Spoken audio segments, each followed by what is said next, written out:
AFTV, Kenny Ken. I see that you're out. Everybody I'm interviewing seems to be outside, right? What, did you retreat outside after the final whistle? It's not so much that. It takes a bit of reflection, because the thing about it is that, come Thursday, if we have a reverse again, we're going to be having the same sort of conversations. But if you look at the match in itself, we were on top. We had loads of chances. Should have put them away. Lacazette was guilty of a few. So was Aubameyang. But it's the same sort of thing. Is that when you're on top, you have to put teams like Brighton away, because what's happening is that they're a set piece from getting back into the game. Because if you look at the way Arsenal set up, they've gone with a 4-3-3. Everyone thought it was a 4-4-2, but it was actually a 4-3-3. And, in the first half, there were situations when Lacazette had that little header with crossbar that's deflected off Saka. And then Brighton get back into there and get back in the game. But people are going to talk about Martin Atkinson. You have to talk about Martin Atkinson, because what's happened is that Bazuma and Mope were committing infringements all through the game. One of them scores a winner, and one becomes the man of the match. And that's okay. Let me ask you on that. First of all, the Mope one. Yeah.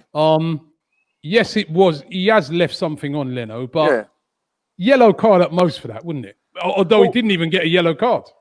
Well, that's the thing. He didn't get a yellow card. He's gone in for the ball, and he's looked to, like I said, leave his arm in, and he's caught Leno on his side. So Leno's got the ball, and he's put the guy off balance. So at least that's a yellow card. But the thing about Arsenal fans is that we can't turn away from the fact is that, once again, certain players have not done the jobs that we've asked them to. So Bias played, but he might not been there.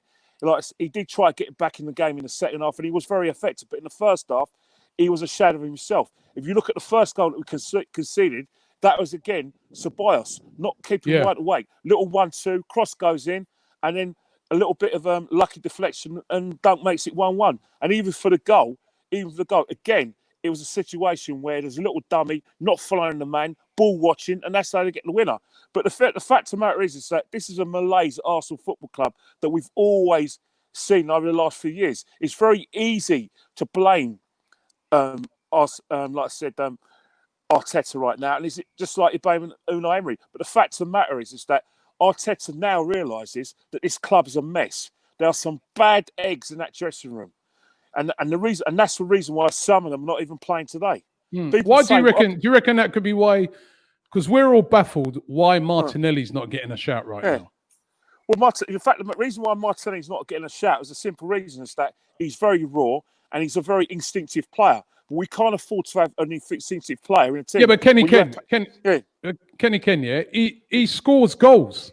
Yeah, he does score goals. Why are we bringing on players who don't score goals when we need a goal? I hear you saying, but that's something Arteta needs to work out. But if you talk about starting a football match, because I know a lot of people are talking about Martinelli starting, you've got an off-the-cuff player. Yeah. I'm not on about him starting right now. I'm on about where it's 1-1 at that stage. Yeah. Why are we bringing on players that don't have good goal-scoring records when we've got a guy in there? But I remember when he came in, when Aubameyang was out, he came in for 3 games. He scored in 2 of them. Well, why? It's weird.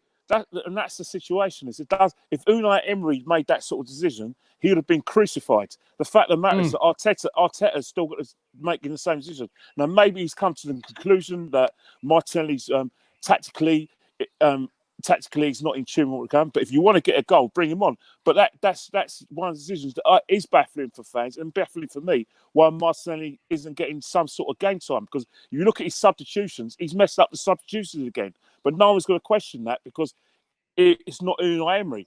But Arteta has come to the same conclusion like Unai Emery has come to, is that team is poor all through from like defence, midfield and attack. The attack looks good on paper, but they can't put their chance away. Midfield did not function properly, which means they got no relationship between the attack, very rarely. The only player that looked like creating a chance was Saka, and he did create the chance for the goal to be disallowed. And also, in terms of protected defence, they're useless. But that's the problem. Mikel Arteta knew what he was getting himself into, and that's the situation. Everyone talks about us getting their Arsenal back. Yeah, you have got your Arsenal back. This is the Arsenal that we've been seeing for the last 4 or 5 years. And the fact of the matter is, I want to leave you this thing now. I want to ask every person in the comments below and everyone in your studio if you had a young lad and he was good enough to play football, right, and he was talking about academy, or he was an up-and-coming player for like maybe a championship side of Premiership, who would you send your player to, Arsenal or Chelsea? That is one question I want to ask you. And I'll tell you one thing, take your Arsenal hats off. And this, my answer is that we are not an employer choice. This club is rotten from top to bottom. Stan Kroenke can spend £500 million on the team and spend more in wages. We are not going to get the top players to come to this football club, because the reason why is because the mentality is all wrong. We are not winners. We are just making up the numbers. We are a top 8 side, if that, and that's where Arsenal's becoming. We are back to where Arsenal was in the 80s. There has been neglect. It's easy to blame the man from Alsace-Lorraine, but that is what we were trying to say. Every time you guys get criticised for the way you criticise our great manager, is because you can see this coming. And now the chooks are come to roost.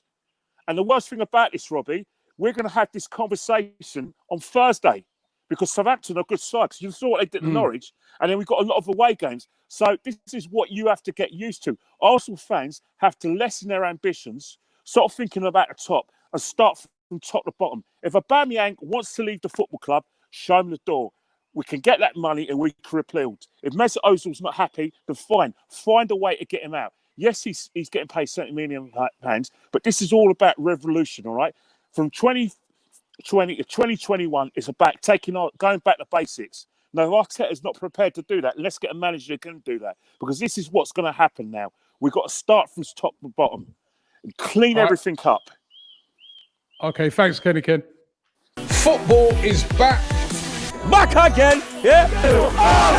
AFTV will be bringing you comprehensive coverage of every game from now until the end of the season. Football's number one narcissist is back. AFTV, back again.